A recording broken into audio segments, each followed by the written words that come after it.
canal Ricardo Oliveira. Curta, compartilhe e ative o sininho. Acesse agora mesmo memorizeabiblia.com. Eu quero lhe perguntar agora também, pastor, assim, a gente vê inúmeros vídeos seus na internet dando entrevistas em programas de televisão. E para quem não sabe, o pastor Rodrigo, ele é um abençoado, né? Ele vai em vários canais e as pessoas têm curiosidade, gostam de ouvi-lo falar. E eu lembro de um vídeo que o pastor falou no Jô Soares, e ali o assunto da conversa era de pessoas que não acreditam, por exemplo, na ressurreição de Jesus, e o pastor passou essa argumentação ali, razões históricas que a gente tem para acreditar de que Cristo ressuscitou.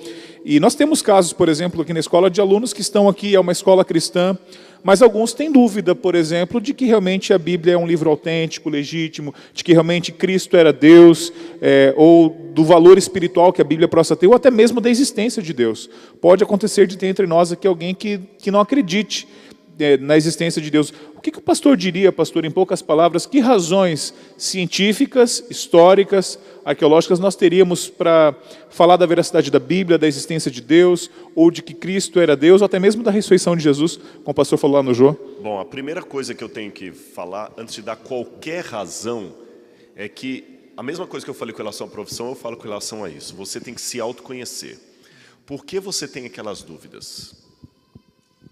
Porque existem dúvidas, ambas são honestas, mas existem dúvidas que vêm de uma reflexão honesta que me levanta dúvidas, questionamentos.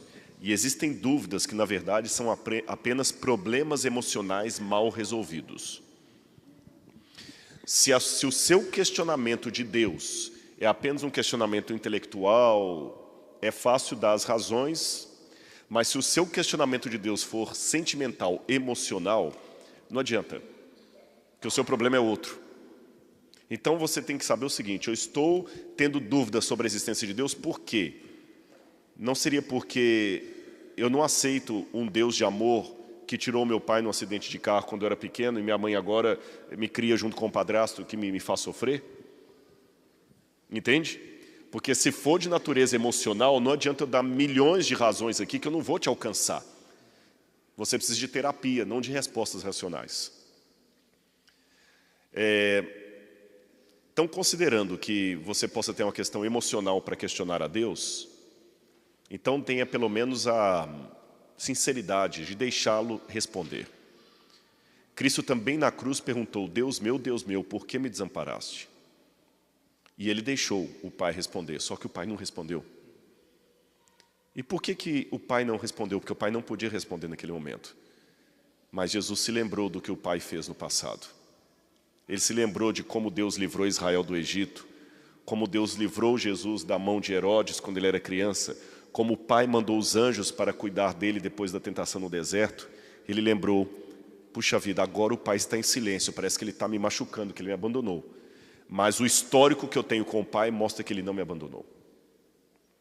Então, se você tiver alguém muito rico que está bancando o colégio aqui para você, e um dia a tesouraria lhe chamar e falar assim: olha, tem 2 meses que a sua mensalidade não é paga. E você manda mensagem para aquela pessoa e ela não responde, você não sabe por que ela não depositou o dinheiro, mas uma coisa você sabe: tem uma razão que agora você não conhece. Não adianta falar assim: porque ele não me ama. Não, isso é estupidez. Se ele me amasse, ele pagaria essas 2 mensalidades. E as outras que ele pagou ano passado todinho? Então, se agora a mensalidade não foi depositada, tem alguma razão que eu não sei qual é. Mas não é que ele não te ama, porque senão ele não teria pago nenhuma. Entenderam a comparação que eu fiz? Eu não sei por que Deus tirou seu pai, por que Deus deixou aquele problema, mas o histórico que ele tem, que até aqui ele pagou sua vida. Você está aqui, me ouvindo. Então, tenha coragem de fazer como Jesus: nas tuas mãos eu entrego meu espírito, e o Pai vai cuidar de você. Agora, para aqueles que têm meramente uma questão racional, eu vou resumir da seguinte maneira: esquece Bíblia, porque eu não posso começar pela Bíblia. E se a Bíblia Até porque ele não acredita na Bíblia. Exatamente. Mas eu posso começar a fazer você olhar para dentro de si mesmo e notar o seguinte: por que não haveria Deus?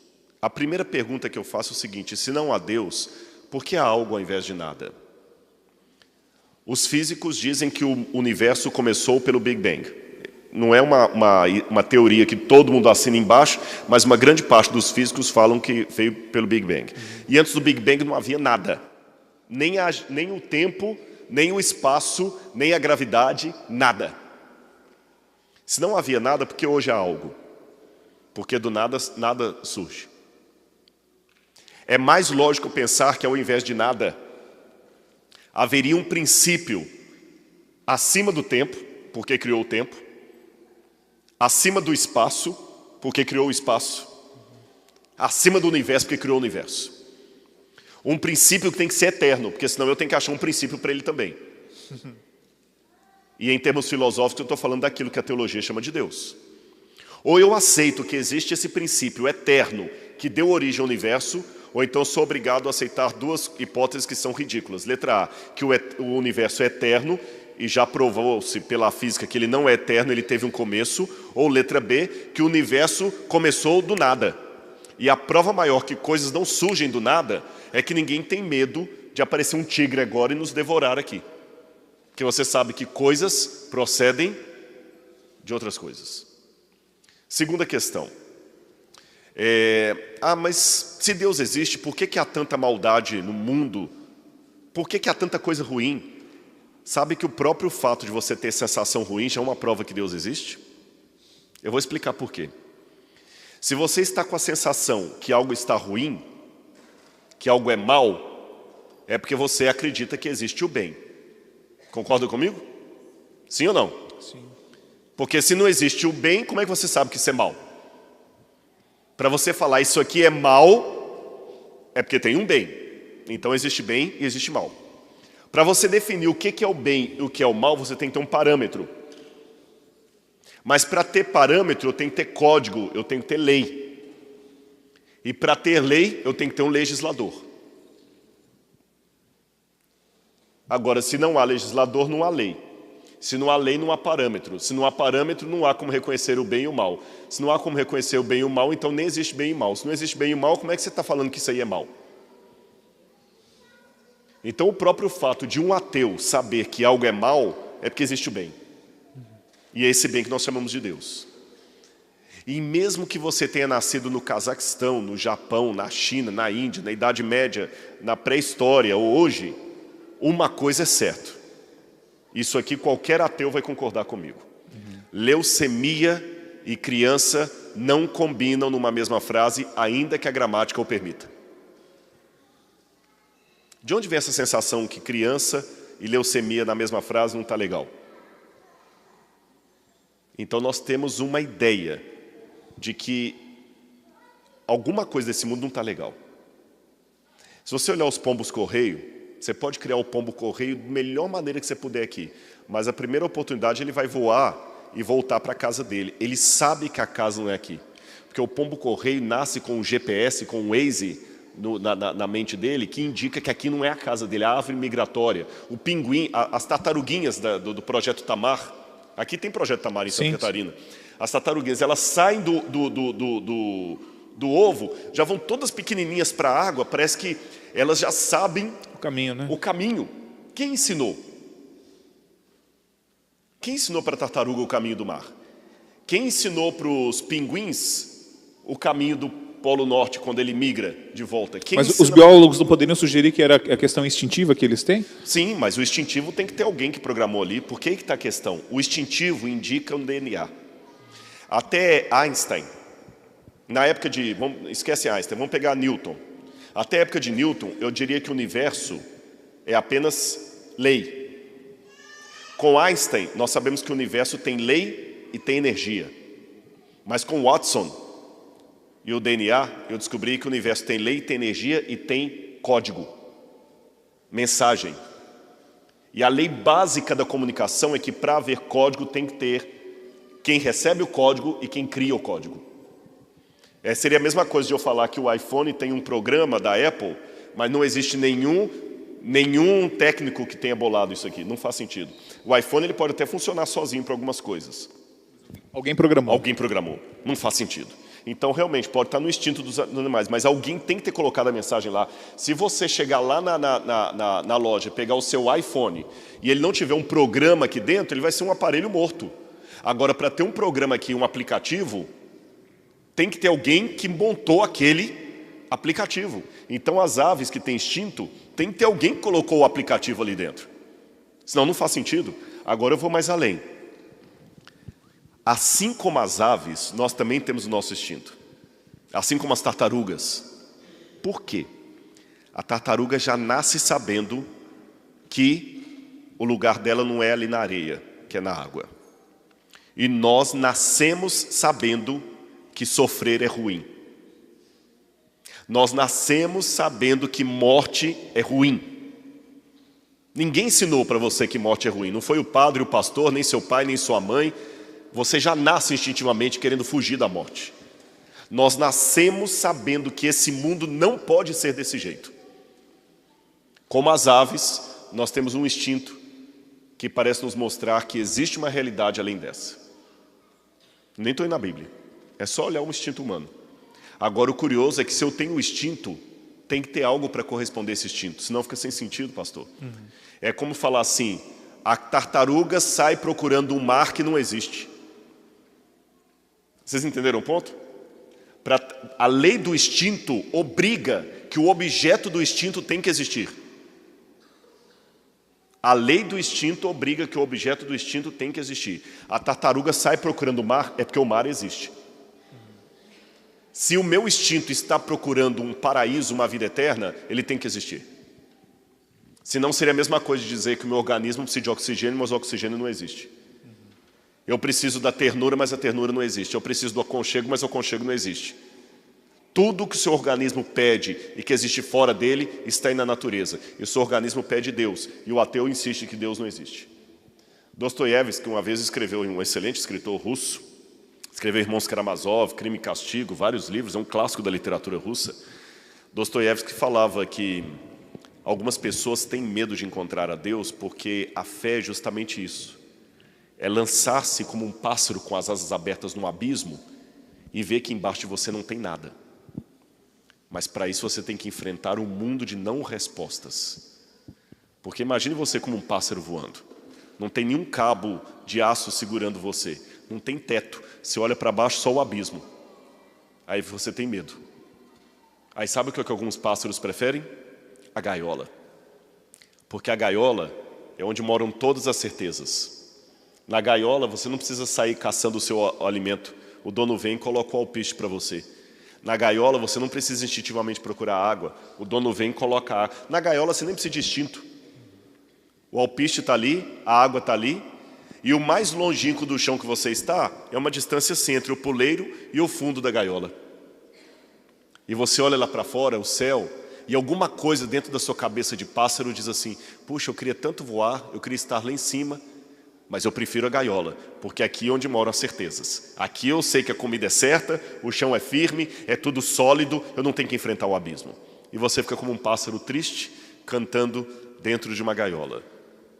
Porque te ensinaram que não existe esse negócio de voar. É invenção dos religiosos. Os pássaros têm que ficar dentro da gaiola. O ser humano tem que ficar dentro da gaiola. Eu prefiro o céu com as aves, a gaiola do ateísmo. Mas, pastor, me convenço então de que Deus existe, mas eu tenho muita dificuldade de acreditar de que a Bíblia é um livro confiável, porque quando a gente olha para ver como ela foi escrita, tanto tempo se passou, as traduções que foram acontecendo, a formação do cânon sagrado, e quem sabe, alguém pode ter esse questionamento, pastor, mas que razões eu tenho para acreditar de que Deus precisaria de um livro, e de que esse livro é confiável? Por exemplo, há pouco tempo atrás, o Papa fez uma declaração interessante. Ele sugere aos cristãos de que nós não podemos acreditar de que Deus formou o mundo num passe de mágica, que seria perigoso pensar assim. O pastor deve ter acompanhado essas declarações. E ele sugeriu, por exemplo, que nós também podemos harmonizar perfeitamente o relato do Gênesis com a teoria de Charles Darwin. Foi uma sugestão do líder cristão hoje, que melhor, digamos, que maior representa, o Papa Francisco. E a gente vê algumas tentativas de diminuir o texto sagrado, de diminuir o Gênesis, e isso alimenta muita gente que põe a Bíblia em descrédito. O que nós poderíamos falar, pastor, para alguém que que tem dúvidas, até acredita em Deus, mas diz, não, a Bíblia não é bem assim. Eu sei que Deus existe, mas eu não consigo acreditar de que eu tenho que levar a Bíblia ao pé da letra. Bom, em primeiro lugar, eu tenho que lembrar o que é verdade em relação a essa história estranha da Bíblia e o que é fake news. Porque tem muita fake news aí. Você entendeu? Nossa, eu já cansei.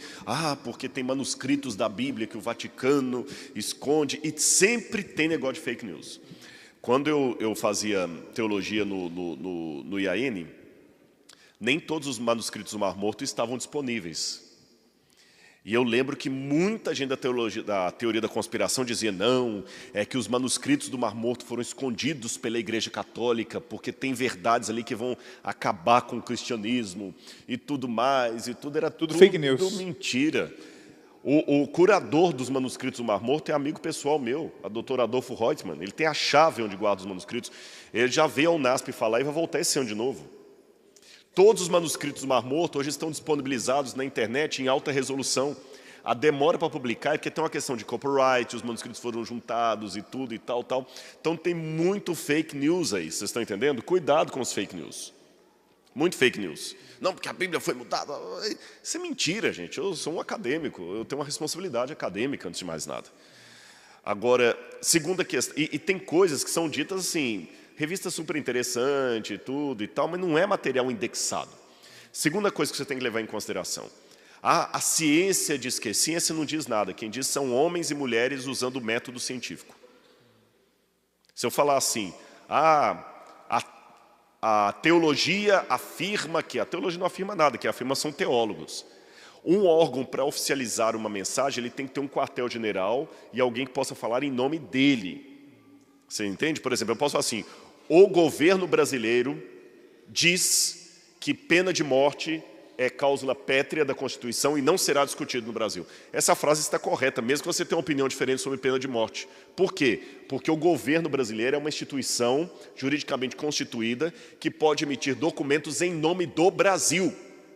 Mas a ciência não é uma pessoa juridicamente constituída que você pode emitir documentos em nome da ciência. Você tem pareceres. E às vezes os cientistas... Muda a opinião, são divergentes, né? Exatamente, sobre a Bíblia. Agora, veja bem, a Bíblia, também não vou varrer por baixo dos panos os problemas que a Bíblia tem. Ela tem problemas. Pequenas contradições. Jesus estava entrando na cidade quando ele curou o cego ou saindo dela. Os manuscritos da Bíblia, que nós não temos os originais, nós temos cópia de cópia de cópia. Aí, bingo, então você está admitindo. Esta, para mim, é a maior prova de que a Bíblia é o livro de Deus. Sabe por quê? Em primeiro lugar, se a Bíblia tivesse sido mudada pela Igreja Católica na Idade Média, como os ateus acusam, todas as doutrinas católicas estariam claramente expostas na Bíblia. Você não encontra na Bíblia nada mandando guardar o domingo. E qual que é o dia de guarda na Igreja Católica? Domingo. Se a Igreja Católica tivesse, como eu já li na revista super interessante, o Papa, e a mão do Papa mudou os manuscritos bíblicos para favorecer a Igreja, eu teria lá de todo tamanho guardar domingos e festas na Bíblia. Eu teria os 7 sacramentos descritos na Bíblia. Se a Igreja tivesse mudado a Bíblia na Idade Média ao bel prazer, como muitos pensam, essas pequenas contradições da Bíblia teriam sido consertadas. Eu sou autor. Às vezes você está escrevendo, eu sou autor e sou orientador de trabalho, às vezes você está escrevendo um trabalho, antes de publicar, o editor fala assim, olha, você falou uma coisa aqui, mas aqui está contradizendo. Realmente, eu não fui muito bem na frase. Você altera, você muda. A Bíblia não foi mudada, então ela não foi editada. Ela está preservada como foi. E por que Deus deixou essas pequenas contradições? Para mostrar que o livro foi escrito por homens, mas ele é de origem divina, sabe por quê? Porque um livro com tantos problemas transforma vidas, coisas que outro livro não faz. Já ouviram falar no livro Um Ensaio da Cegueira, de José Saramago? Esse livro de José Saramago é muito interessante. E tem outras. José Saramago era ateu. Pegue um dos livros de José Saramago, ou de Hegel, ou de Heidegger, qualquer um desses autores. Distribua esses livros nas cadeias. Pegue o livro de Richard Dawkins, Deus, um Delírio, e distribua nas cadeias. Depois de um mês ou de um ano, volte àquela penitenciária onde você entregou os livros do Richard Dawkins, Deus, um Delírio, e veja quantas pessoas deixaram a criminalidade por causa de lerem Richard Dawkins. Agora entregue a Bíblia e você vai ver quantas pessoas foram transformadas. Então a Bíblia, com todos os defeitos, só pode ser um livro de Deus, porque um livro com todos esses problemas e transformar vidas, coisa que Richard Dawkins e José Saramago não conseguem fazer, só pode ser um livro de origem divina. Então, desafio. Uma vez tinha um desafio entre um ateu e um cristão. O ateu falou, eu vou debater com você. O cristão falou, tudo bem, mas eu quero uma condição. Eu prego que Deus existe e que salva, você prega que Deus não existe e que religião é veneno.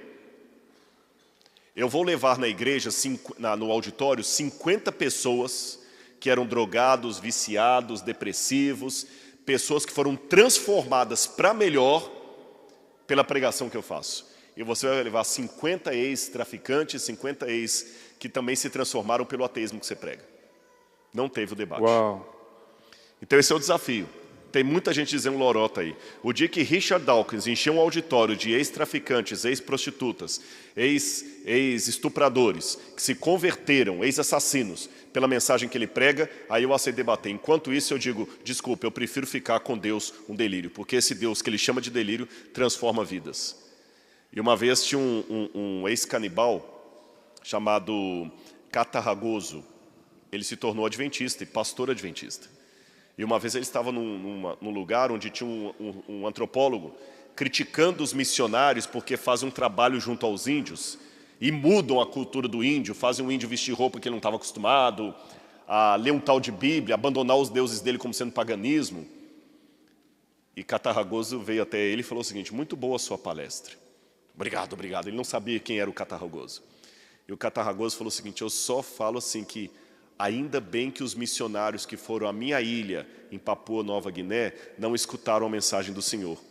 Porque se eles não tivessem transformado a minha cultura, eu estaria comendo o seu coração agora, como eu fiz na minha infância. Pastor, essa seria a minha última pergunta. Mas chegou agora aqui para mim uma mensagem de alguém aqui da plateia que me fez pensar, e eu vou fazer essa pergunta ainda. Pastor, seria muito esclarecedor para os nossos alunos se o pastor conseguisse tratar para a gente, eu sei que esse é um assunto muito amplo, sobre essa questão do determinismo.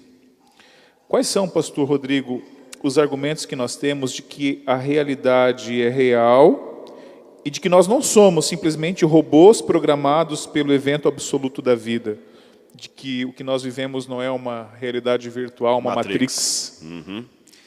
Quando falou determinismo, eu pensei que ia na questão da predestinação lá, mas não é nesse sentido não. É determinismo filosófico. Filosófico. Não é? Eu respondo ao determinismo filosófico com Descartes.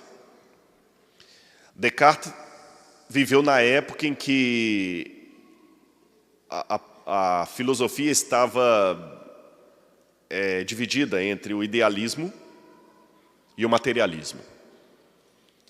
E os materialistas eram aqueles que duvidavam de tudo, até da razão.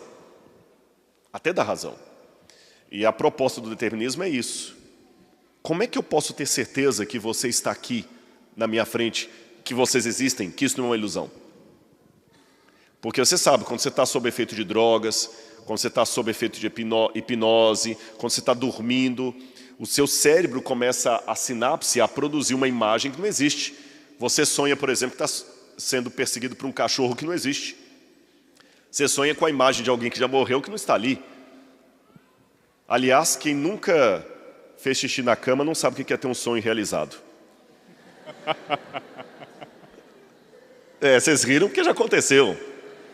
Não, aqui no IES que não acontece essas coisas. Não acontece não, né? Então, o que ocorre? A questão do determinismo é isso. Como é que eu posso ter certeza que isso aqui está acontecendo? Então, Descartes fez o trabalho contrário. Descartes falou o seguinte, veja bem,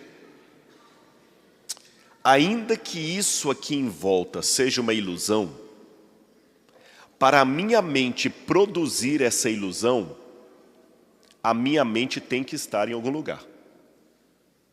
Ainda que vocês não existam, eu tenho que existir. Porque senão não estaria projetando vocês. Aí ele falou uma frase em latim, cogito ergo sum, penso, logo existo. Eu posso duvidar de tudo, mas eu não posso duvidar da minha existência. Agora, se eu existo e sou limitado, Então tem que ter algo ou alguém que projetou a minha existência. Se existe esse algo ou alguém, eu já não sou solitário no universo. Tem eu e mais um. Tem eu e mais um. E se tem eu e mais um, por que esse mais um criaria somente eu? E não os outros? Porque se só eu sou criado e o resto toda é ilusão, então eu sou muito poderoso. Mas se eu sou tão poderoso, então eu não posso ser determinado. Mas se eu sou limitado, então eu não sou determinado. Se eu não sou determinado, então é provável que vocês existam. Se é provável que vocês existam, então é provável que também Deus exista, porque criou vocês. Então é provável que a ilusão não seja verdadeira, que vocês de fato sejam reais. Uau! Isso aqui foi Descartes, eu tentei facilitar. Descartes trabalha com o método da desconstrução do pensamento. Ele desmonta para depois montar de novo. Fantástico. Gente, vamos ver quem que é esse homem de mente brilhante que temos a alegria de receber aqui. Pastor, agora eu bato e volta para encerrar, tá? Tá bom. Para o pastor poder falar sozinho, depois eu vou embora. Eu vou falar uma palavra e o pastor responde com uma palavra o que isso representa para você, tá? Um hobby. Cuidar de cachorro. Não dá para usar uma palavra. Tá bom, beleza. Cachorro. Cuidar de cachorro. Cachorro. Um hobby cachorro. Música. Agora tem que ser religiosa. Pentatonix. Pentatonix. Uau. Tem uma música deles que eu não gosto não, que é muito... Mas tem umas músicas que eles cantam muito bonito. Livro. Por que você... Olha lá, muito bom. Teve que apoio, bom, viu? né? Sim. Sabe que aquele moreno é adventista, né? Sim! O terceiraço aí concordou, viu, pastor? Eu ia falar Del Delker aqui, mas aí não ia Del ninguém sabe quem. Arautos do Rei. Mas eu gosto do Pentatonix mesmo, viu? Livro. Livro? O Jesus que eu nunca conheci, Philip Yancey. Legal. Bíblia. Nova versão internacional. Estudos. Vida. Vida, uau. Família. Um cachorro. Mentira, não estou brincando. A minha família é a igreja, porque é amiga ou irmão que você pode escolher. Amor.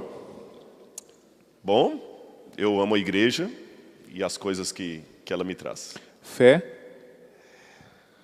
Convicção. O pastor falou muito em igreja, então eu lhe pergunto, igreja. Eu. E você.